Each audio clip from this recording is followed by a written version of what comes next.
Wicked Witches. This is my new house. This is the writing studio, Witches Studio, Witchy room that I will be working from, creating from. I literally have just moved in. So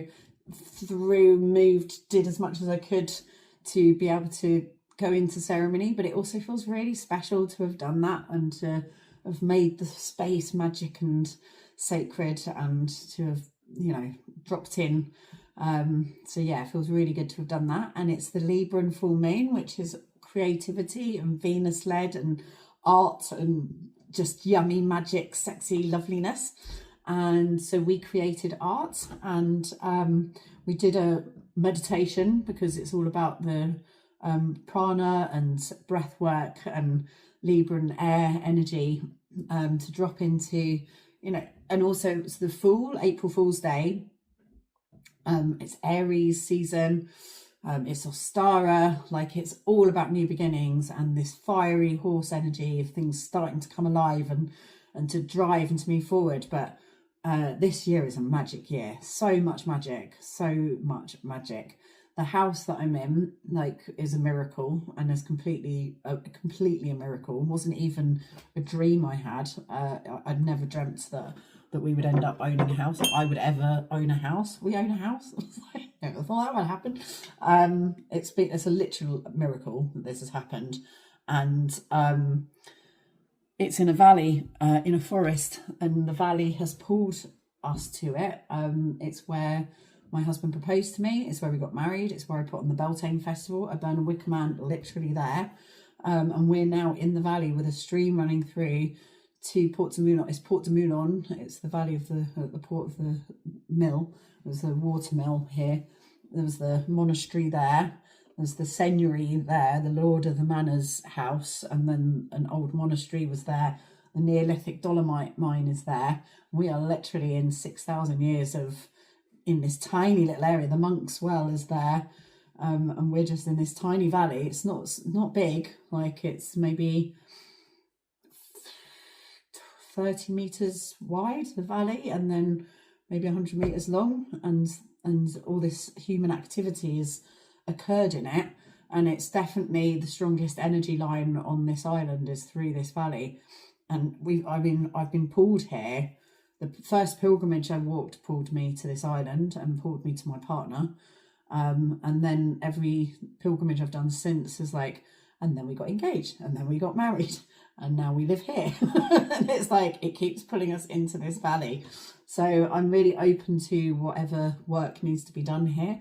It feels really potent and powerful that this is the first ceremony that we've held here. And yeah, I'm so aware that there's just this forest and energy all around me. This bright lit room shining in the darkness of this void of the abyss of energy that's surrounding this place, because it's intense. It's really intense. And our house is sort of on a stage, so it's this stage, lit up stage, just with darkness and noises. It's really quite incredible. And yeah, beginning of work, but I'm shattered. I'm absolutely shattered. We've just moved house and putting on a festival in 4 weeks, Beltane's in 4 weeks. I feel extremely unhealthy. I'm going through the menopause. Just started taking HRT and just going through that whole journey. And it's a lot going on, but it's the fire horse. It's this big, powerful 10 energy that's going on. It's intense and it's awesome. You gotta be careful about burnout, and I'm definitely burnt out. I'm ill. I'm very burnt out, but doing things like the ceremony tonight stops and helps us to heal. And so I did a meditation where I really relaxed us. We pulled each bone in our body, went through and did a body scan, and released each bone in the body and let them all kind of loose and hang, so that there was no effort, there was nothing holding on anymore. And from this loose place being held up by the crown chakra, like a skeleton in a lab, but each bone had been relaxed and released, and then we were just hanging by our crown chakra holding us up. And then we saw a rope, a shiny glittery rope coming down, and we took hold of it and climbed up the rope, our astral or you know, or in a twin, climbed the rope, and then we went wherever we went, and then came back, and without talking about it, we then made art, and we all did different things. One person made something out of clay, two of us painted, and we made art and then shared what we'd experienced. Mine was a place with these beings that were these like blue beings, and they kind of just did a healing on me and sort of turned me into She-Ra, which was nice. So yeah, I sort of came back as this like bird like woman, which was lovely, but it was in this very blue place. So that was nice, and it did feel like they kind of did a healing on me energetically, and it felt good, I felt needed. So that was very nice. I'm grateful that they did that. And that's the sort of thing where it's about refilling the well and just making sure that we do look after ourselves in this extremely hectic time. That's hectic, not just, I mean, you know, politically, everything, but like energetically, the world at the moment is busy. All the major planets are changing, signs, like things are happening that have never happened before. Astrologically, we're in the year of the horse. There's a lot going on, and it's showing up obviously on the world stage, but it's important for us to just look after ourselves in that process, because you're going to get burnt out otherwise. So I'm just going to clear the deck so that I can do a reading. And obviously this is all new layout and things. I haven't done any of this yet, but it's good because I can only see what it's like by doing it. And then we'll, you know, I don't have my fireplace. It's just a different setup. I've just got to accept with it and go with the flow. I've got a lovely desk that was already covered in paint, so I can make it messy. But I've also got my writing desk here. And then I've got this very cool executive swivelly chair, which makes me feel very important.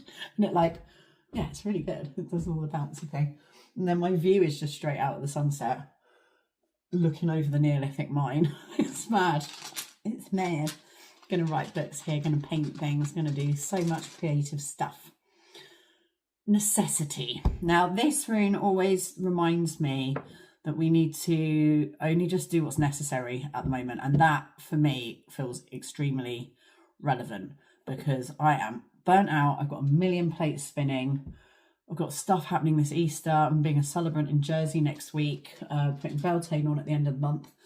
I'm in the government. I've just moved house. It's tiring. There's a lot going on. And this is saying only do what's necessary. So that feels really important.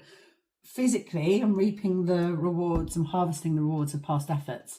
And that definitely feels like what's happened with the house. You know, it's a miracle, but also been doing a lot of work in the world and with my relationship with money, and just like, yeah, it feels like a gift. It feels like a gift that comes with caveats, because this is an intense place to move to. It's not like it's gone here, retired to this peaceful glade. It's gone, here's a very intense valley with lots happening in it. And there's definitely lots of work to do. And you now belong here. It's like, oh, okay. Okay. What do you want me to do? But yeah, sure. So in our communication, it's about being direct. And that for me is about just saying, be magic, embrace the inner world, make everything you do an act of worship, make everything you do sacred. Let this stuff be real, let it be real. Because why not? Never let the truth get in the way of a good story, as we literally just said in the ceremony. And then to have bright sunshine in your passion and in your desire and in your bliss. And that, you know, I feel is key for us to just be like loving life and loving what we're doing in the face of all the fucking awful shit that's going on, because they're trying to drag us down. They're trying to destroy us. They're trying to make us compliant, obedient, small, just they're trying to make us feel like we haven't got it in us to chuck them out. And that's my rune, and I don't pull that very often. Ing, the rune of transformation. It's the sperm hitting the egg and pregnancy, and the world will never be the same again. And this is in the spiritual world. So this is like, let your world completely transform. Let everything transform. Let your inner world transform. The outer world will just transform too, because we are creating the outer world. Create or be created. Create the fuck out of this fucking world, and don't let them create it for you, because that's what they're trying to do, and it's what they will continue to do until you say, sorry mate, but you can fuck off.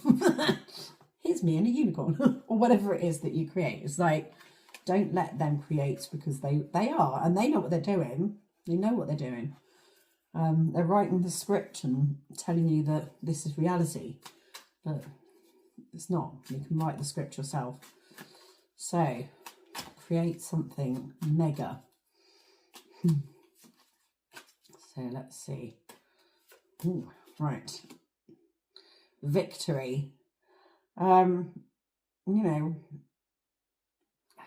having victory, feeling victorious, feeling like we've got the power to do this. Jupiter is squaring, I think it is, the moon. It's basically supporting the moon, whatever that is called. I'm really tired. But basically Jupiter is supporting this moon, this full moon. So it is luck, it's good luck, it is a victorious moon, this moon. It's, you know, Aries season, it's the equinox, and then Libra full moon on April Fools, or just for the UK, it was just after April Fools, it was just after midnight. But that is such a powerful energy. It's such a, like, everything is the fool's favourite thing, you know, and the fool, like a child, will just have a loving relationship with nature and will be full of imagination and dreaming, and will happily paint and draw and create without judging and thinking, is it good or bad, and, you know, whatever all of that stuff is that stops us from having so much fun when we're adults, where we're like, oh, it's not very good. Don't do that to yourself. Just let it be good. Let yourself enjoy what you're creating, and just do it. Create away. So yeah, victory over our inner world, our doubts, our, you know, our judgments. Science. So this is the outer world, but it is, you know, the Libra it's an air sign, and that is about thinking and ideas and learning. And I do feel like, what was it? We have a druid that does the ceremonies with us, called Thomas. He's an amazing intellectual druid, and he was saying it's magic, spirituality, and science are like the three cornerstones of life, and that what our ancestors cared about. So like the science of how things work, the spirituality of whatever, you know, you think this thing is, what your connection is to the divine, and then the magic, which is the imagination, the sparkle, the joy, really, of what it is that you think, you know, just to connect with the magic of what we're in here, because it's incredible. It is magic. But the science is the kind of almost like the curiosity part of it. Like I am very much a scientist, first and foremost, and then the magic and the spirituality are kind of extra, or just extra strings to my bow, really. But yeah, being curious, being fascinated by life, and the science of things and how they work, and knowledge, and to just keep learning and do the work. So these are all very practical cards. It's like, it's just the way I would read this is, it's like, know that it's all is as it should be. You've already won. Victorious. We're already victorious. Be curious, do the work. You know, keep learning, keep discovering. Don't feel like it's all sewn up, and that we don't need to keep expanding our minds. We need to keep on thinking and learning and discovering, and then also do the work. You can't just sit on your laurels and think that someone else is going to do it for you.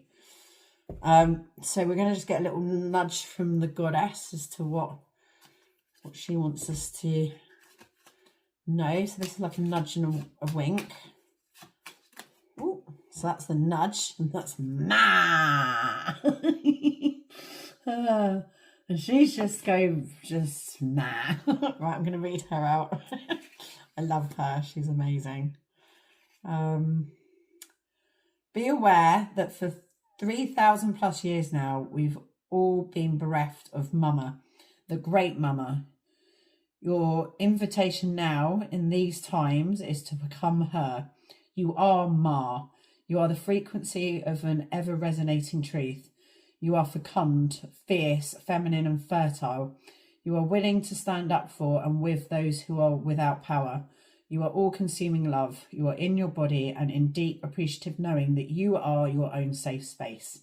I am Ma. So that's what the goddess has got to say about that.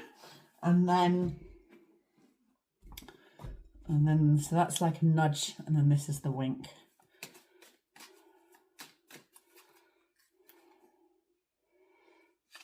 Reflect. And with that, like, when you look at your reflection, and this is kind of the work that we just did in the meditation, is you have your inner world and your outer world. And when you look into the mirror, we often look into this image and are like trying to make it look good, and it's all pouring into the image. But to stop and reflect on what's looking into the image, because that's actually you.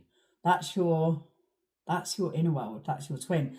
That's all outer. That's just an image. It's not real.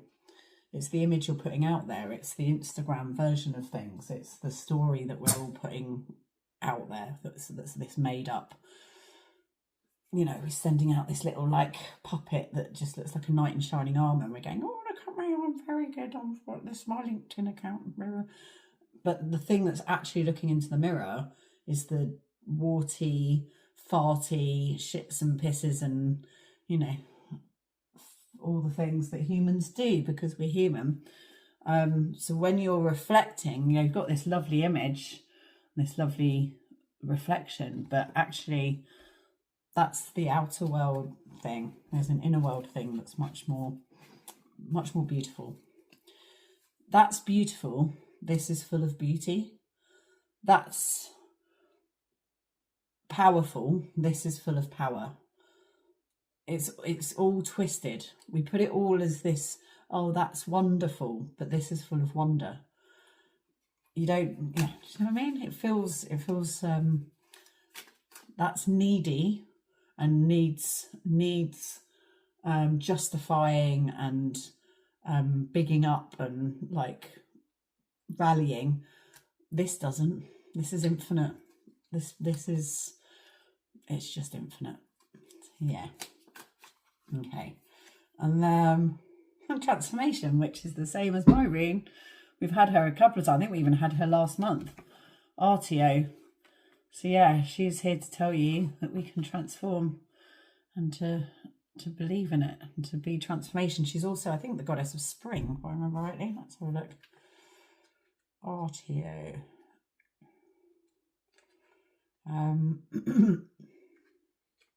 Yeah.